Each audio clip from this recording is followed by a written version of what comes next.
Alright, now that the glue has dried on this end piece, we can go ahead and add these corner braces, which will help give the corners a little bit more support and add some durability to this box.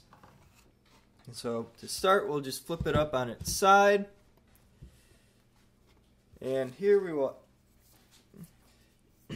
add these one brace to the side, get it nice and flush. And then squeezing with your thumb as hard as you can, just add the glue.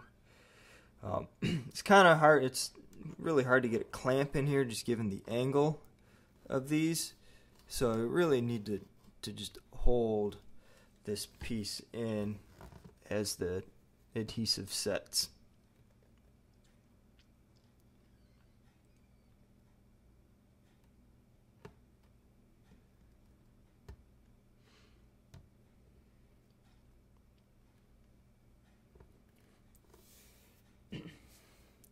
And this usually takes a few rounds of adding the glue to get it to get this seam fully.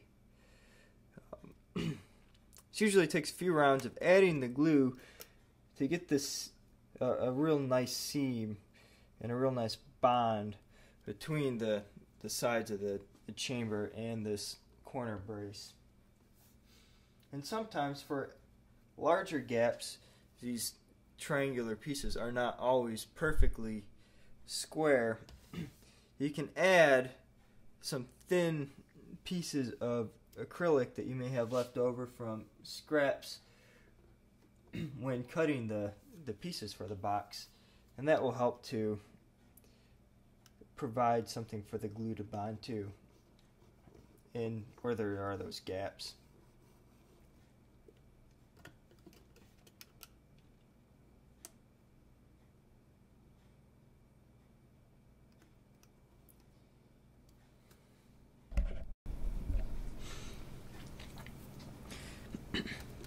Now that these 4 corner braces have been added, we can go ahead and adhere the runners to the inside of this box. And so what we want to do is start each of these runners along the side with the hole in the bottom. Alright? This should be the side opposite of the end with the 2 holes, or the 2 sets of holes rather. Alright, and so what we'll do is we'll take this runner, the end with the 45-degree angle is going to match up with the corner brace. So just get that nice and snug. And let's see, so yes, I'll just get that nice and snug there. We will add a little bit of glue to get this started.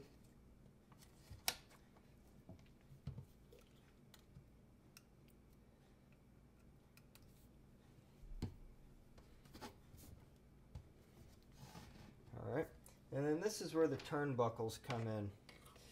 So we'll place the turnbuckle right here along the bottom and tighten it so it applies some pressure along the side.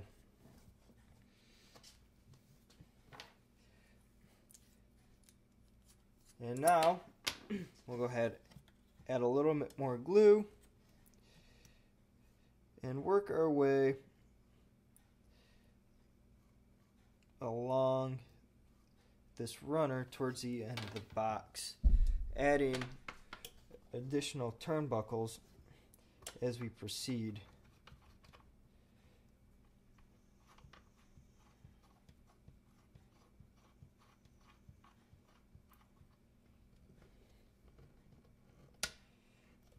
Okay.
Once this has set, we can go ahead and add the next runner. And this just follows the same as the last. Ready. Okay, so now that we've added the runners that will hold our shelf, it's time to add the little stoppers shown here that are going to make sure everything is in the right spot when we go to put this together in the field. And so, to make sure we have everything lined up when we glue these in, we'll just add the completed motor housing. One of these shelves that's going to hold the baskets full of sediment, as well as this box, which is going to be used to help decrease the volume of water within the chamber. And so we'll get everything lined up here. And you want this shelf to be lined up just so it's underneath the lip of this little angled piece, just like that. Alright, and so now that it's lined up, you can go ahead, hold the shelf steady, remove that motor housing, and just make a little mark with a diamond pencil or whatever you have to mark where that spot is. And we go ahead and do that behind this little box as well. And it's useful to give a little bit of wiggle room with these marks, just because various boxes may fit differently, and that way we can accommodate for boxes that might be slightly larger. But what we're going to do is we're going to set this nib up right along that mark and just add a little bit of glue.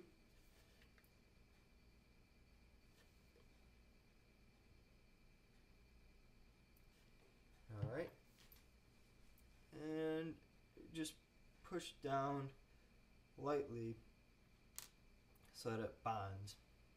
Just repeat that for the other 4 stoppers that we will be adding.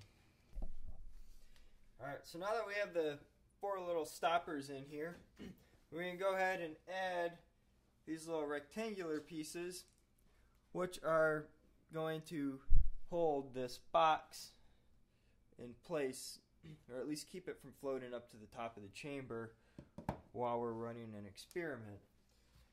So, again, we can just line everything up. Actually, we don't need that motor housing. We just need this little box, slide it back to its spot,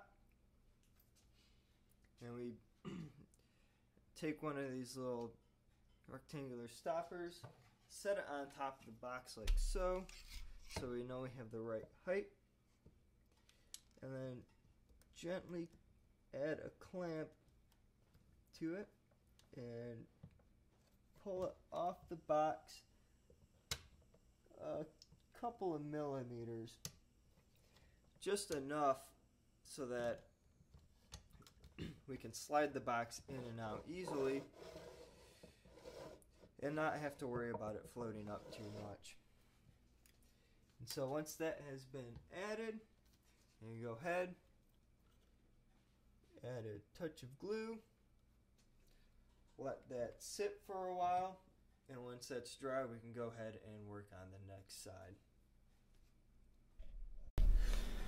Alright, at this point our box is pretty much complete, and all we have left to do is to add the clasps to the chamber, and we are ready to go.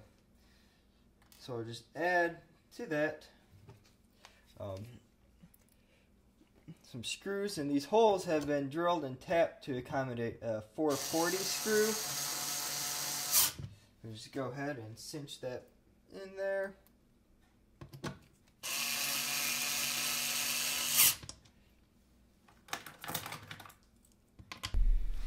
Alright. The finished product should look something like this. You can just throw on a lid and our motor housing.